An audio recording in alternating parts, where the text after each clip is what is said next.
Hello, Year 2. Do you think the Gregs are learning their lesson?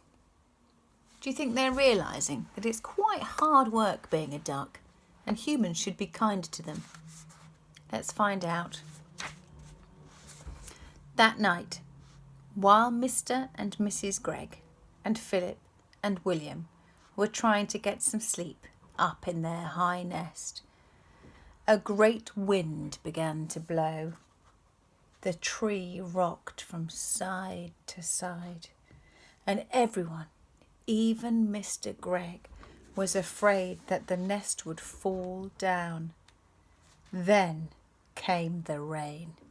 It rained and rained, and all the water ran into the nest, and they got all as wet as could be.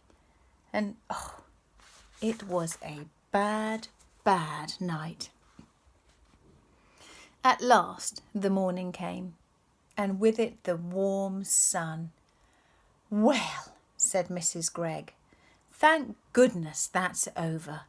I never want to sleep in a nest again." She got up and looked over the side. "Help!" she cried. Look down there." "What is it, my love?" said Mr. Greg.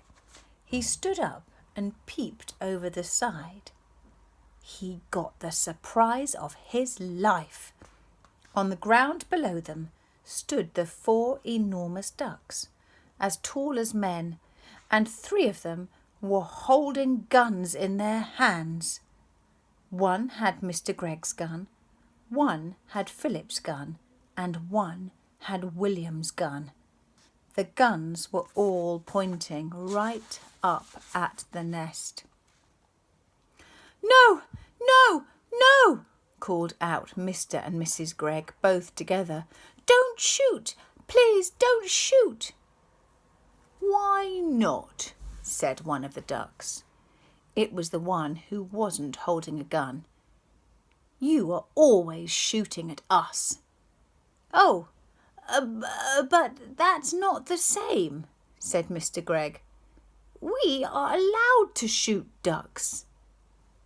"Who allows you?" asked the duck. "Well, we allow each other," said Mr. Greg. "Very nice," said the duck.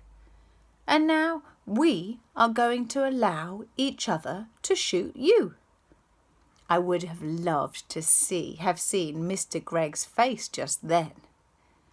"Oh, please," cried Mrs. Greg. "My 2 little children are up here with us. You wouldn't shoot my children." "Yesterday you shot my children," said the duck. "You shot all 6 of my children." "I'll never do it again," cried Mr. Greg. "Never, never, never." "Do you really mean that?" asked the duck. "I do mean it," said Mr. Greg. "I'll never shoot another duck as long as I live." "That's not good enough," said the duck. "What about deer?" "I'll do anything you say, if you will only put down those guns," cried Mr. Greg. "I will never shoot another duck or another deer or anything else again." "Will you give me your word on that?" said the duck. I will, said Mr. Greg. "Will you throw away your guns?" asked the duck. "I will break them into tiny bits," said Mr. Greg.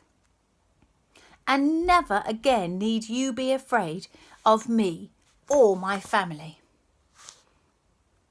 "Very well," said the duck. "You may now come down. And by the way, may I congratulate you on the nest? For a first effort, it's pretty good." Mr. and Mrs. Greg and Philip and William hopped out of their nest and flew down.